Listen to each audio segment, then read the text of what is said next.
Excited ka na bang mag-launch ng unang Facebook ad mo pero hindi mo alam kung saan magsisimula?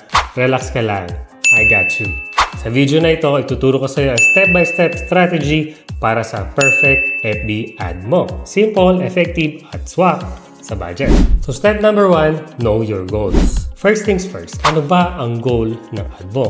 Awareness ba, lead generation, o gusto mo agad ng benta? Para sa first ad mo, I recommend lead generation para makuha mo ang contact details ng mga interested na buyers. So step 2, choose the right audience. Target is everything sa FB ads mo. Pwede mo piliin ang mga audience na based sa location, age, at interest.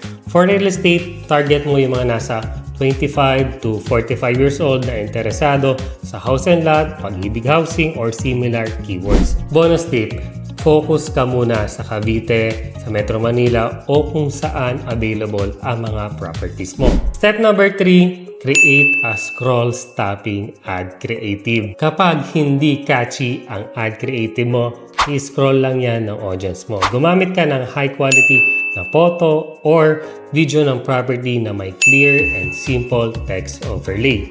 Halimbawa, own your dream home for only 10,000 reservation fee, malinaw, direct to the point, at exciting. So step number 4, write an effective ad copy. Ang ad copy mo dapat conversational at relatable.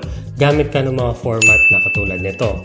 So for example, yung hook mo, tanungin mo yung pain points ng audience. Example, pagod ka na ba sa upa buwan-buwan? So yung sunod doon, yung value. Ipakita mo yung solution. So for example, bakit ka magre-rent kung pwede ka naman bumili ng bahay? For the last one, yung call to action. Sabihin mo kung ano yung next step. Napaka-importante nito. For example, i-click mo yung learn more para malaman mo kung ano ang details. Mga ganon. So step number 5, set a realistic budget. Huwag mo nang i-overthink ang budget.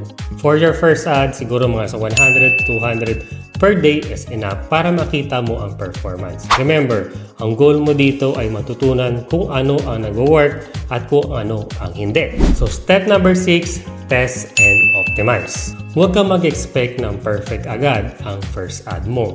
Subukan mo ang iba't ibang image, headlines, at targeting para makita mo kung alin ang pinaka-effective. Analyze mo ang result ng Ads Manager. Diyan mo makita kung ano ang kailangan mong i-improve. Excited ka na bang i-launch ang first FB ad mo? Tandaan, success comes with planning and execution.